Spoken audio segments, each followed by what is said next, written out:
শরীর বন্ধ করার জন্য এই দোয়াটি পড়ে নিজের শরীরে ফুঁক দিবেন। দিন রাত 24 ঘন্টা আপনি নিরাপদ থাকতে পারবেন। মানুষ শয়তান, জিন শয়তান, খবিশ শয়তান, নাফস শয়তান, ইবলিস শয়তান, সমস্ত শয়তানের হাত থেকে আপনি সম্পূর্ণ নিরাপদ এবং হেফাজতে থাকতে পারবেন ইনশাআল্লাহ। অনেক মানুষ আছে শরীর বন্ধ করার জন্য বিভিন্ন কবিরাজের কাছে যায়, বিভিন্ন ভণ্ডদের কাছে গিয়ে টাকা পয়সা খোয়া তারা কোনোভাবেই কোনো উপকার পায় না। আবার আপনি কিন্তু নিজেই আপনার নিজের বাড়িকে বন্ধ করে রাখতে পারবেন। এটার জন্য আপনার কবিরাজের কাছে যাওয়ার দরকার নেই। আপনি কোরআন হাদিসের মধ্যে সব আল্লাহ রাসূল দিয়ে দিয়েছেন, আল্লাহ পাক দিয়ে দিয়েছেন। আপনি শুধু সেখান থেকে নিবেন, সেখান থেকে নিয়ে আপনার বাস্তব জীবনে আপনি আমলগুলো করবেন। আপনার ঘর আপনি নিজে বন্ধ করতে পারবেন।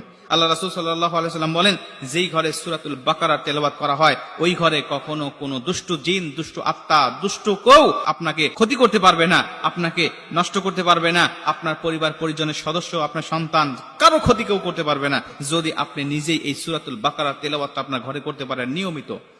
যদি আপনি নিজে না করতে পারেন প্রতিদিন, তাহলে কোরআনুল কারীমের এই সূরা বাকারা তেলাওয়াত আপনি বাজাবেন।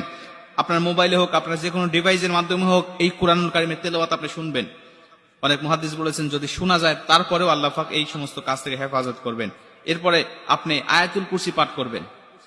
আয়াতুল কুরসি যে ঘরে পাঠ করা হয়, আয়াতুল কুরসি পাঠ করে যে ঘরে দরজা বন্ধ করা হয়, আউযু বিল্লাহি মিনাশ শাইতানির রাজিম বলে যে ঘরে দরজা বন্ধ করা হয়, ওই ঘর অটোমেটিক বন্ধ হয়ে যায়। বন্ধ মানে কিন্তু দরজা জান্নাত বন্ধ তা নয়, এটা দুষ্ট আত্মা, দুষ্ট জিন, ইবলিস শয়তান, মানুষ শয়তান, খবিশ শয়তান, সমস্ত দুষ্টদের হাত থেকে হেফাজত করা, তাদের কাছ থেকে বন্ধ করে দেওয়া, এটাই হলো বন্ধ করার কথা বলছি আপনাদেরকে।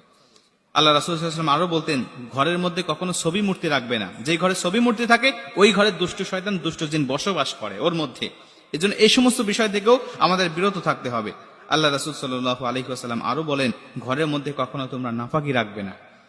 অনেক সন্তান আছে, ছোট্ট বাচ্চারা, যারা রাত্রিবেলায় পেশাব পায়খানা করে এবং সেগুলো ঘরের মধ্যে রেখে দেয়, ভালোভাবে পরিষ্কার করার প্রয়োজন মনে করে না।